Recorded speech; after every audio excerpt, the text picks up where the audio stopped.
जय हिंद दोस्तों।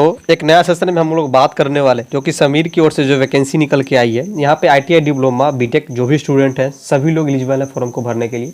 अलग अलग पोस्ट पे अलग अलग आप लोग का सैलरी रहने वाला है, एज लिमिट, सब चीज़ पोस्ट वाइज सब चीज़ बताया गया है यहाँ पे। और हर चीज़ मैं आप लोग को डिटेल में पूरा एक्सप्लेन करके मैं बताऊंगा, ठीक है। इसका अप्लाई लिंक नोटिफिकेशन इन सब चीज़ में इसका दे दूंगा वीडियो को डिस्क्रिप्शन में। अब देखो यहाँ पे जो वैकेंसी निकल के आई है प्रोजेक्ट बेसिस पे वैकेंसी निकल के 2 साल के लिए वैकेंसी निकल के आई है, ठीक है। परमानेंटली जॉब नहीं है, सबसे पहले यही बात जान लो। यहाँ पे कोई झूठ नहीं बोला जाता है। मैं इसका अप्लाई लिंक दे दूंगा। अब देखो ये गवर्नमेंट ऑफ इंडिया है, ठीक है। ये कंपनी जो है गवर्नमेंट ऑफ इंडिया अंडरटेकिंग है और ministry of electronics and information technology में ये आती है, लिस्टेड है, ओके। अब बात करते हैं हम लोग जो समीर lookings and monetized engineering and research who is the interested to be the part of the Indians to मतलब top 6G development team as a part of team. Term and condition में बताया गया है पूरा। ये अपना रामायण गीता कुरान लिख दिए हैं कि भैया हम क्या क्या काम करते हैं, कितना डेवलप किए हैं, क्या किए हैं, वो चीज़ कितना डेवलप किए वो पता चल रहा है भाई कि कॉन्ट्रैक्ट बेसिस पे वैकेंसी निकाल रहे हो 2 साल के लिए, ओके।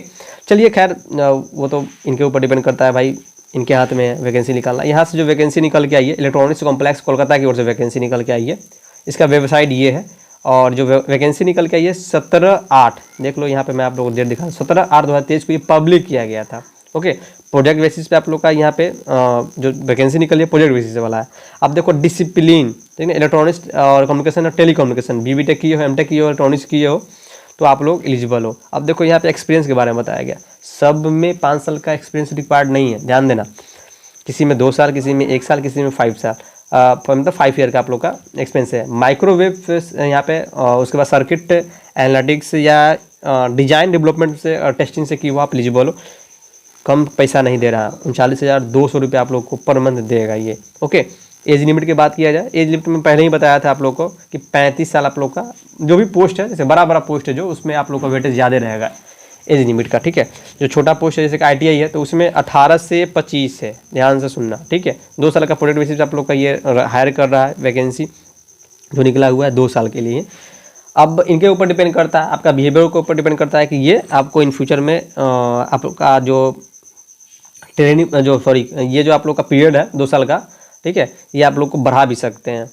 और अगर आपका बिहेवियर अच्छा नहीं है तो टाटा बाय करके आप लोग को भगा भी सकते हैं। अब देखो यहाँ पर डिसिप्लिन रिसर्च साइंटिफिक जो आप लोग का पोस्ट है, ठीक है, रिसर्च साइंटिस्ट जो आप लोग का पोस्ट है, discipline electronics telecommunication communication B B Tech या फिर टेलीकम्युनिकेशन इंजीनियरिंग से MSc electronics from the recognized university या इंस्टीट्यूट से आप मतलब 55% भी है तो आप एलिजिबल हो फॉर्म को भरने के। एक्सपीरियंस यहाँ पर देख लेना, एक्सपीरियंस आप लोग का यहाँ पे कुछ ना कुछ रिक्वायर्ड है। डिजेबल में बताया गया experience electronic circuits and handling of test and management instrument and electronic magnetic circuits यहाँ पे बताया गया। 2 साल का आप लोग का यहाँ पे प्रोजेक्ट बेसिस पे वैकेंसी है। 30,000 रुपये आप लोग को देगा तो कम नहीं है।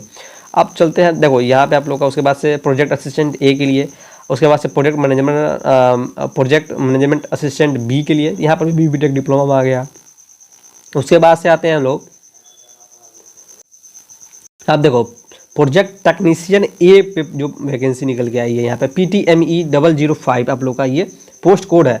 जब आप फॉर्म को फिलअप करोगे ये चीज़ हमेशा ध्यान रखोगे, पोस्ट कोड जरूर ध्यान रखोगे। अदरवाइज होता क्या है, अगर आप फॉर्म फिलअप करने जा रहे हो तो फॉर्म को फिलअप करते समय फॉर्म फिलअप कर रहे हो, कुछ पोस्ट डाल दिए, कुछ नंबर डाल दिए, कुछ हो गया कुछ, ठीक है, वहाँ जाने के बाद हो गया लोल झोल हो जाएगा। अब देखो यहाँ पे मैकेनिकल फिटर, ठीक है, 2 सीट है यहाँ पे, मैकेनिक से किए हो, मशीनिस्ट से किए हो, ठीक है, ITI किए हो, कोई दिक्कत नहीं, लेकिन NCBT द्वारा होना चाहिए। SCBT not for eligible, SCBT state counselling and vocational training जो आप लोग का होता है उससे नहीं, NCBT national counselling vocational training ये होना चाहिए, ठीक है।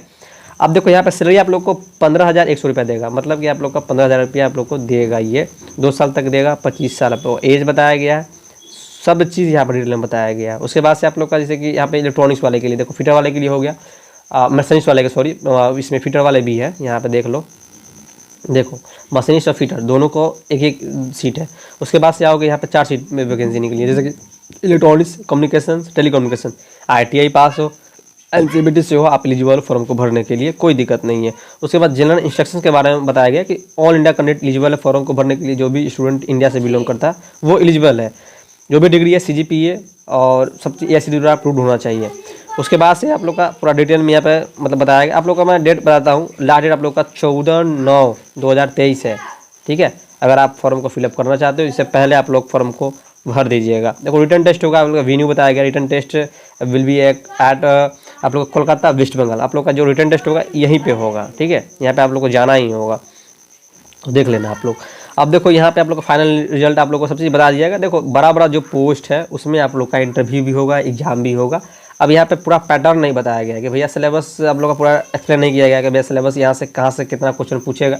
जो आपका डिसिप्लिन है, जो ब्रांच है आप लोग का, उसी से क्वेश्चन पूछेगा, उससे हो सकता है जीके, जिस करंट अफेयर, ठीक है। तो पूरा देख लेना, यहाँ पे पूरा विजिट कर लेना, मैं इसका लिंक दे दूंगा। ओके, तो जय हिंद, जय भारत, जय बिहार।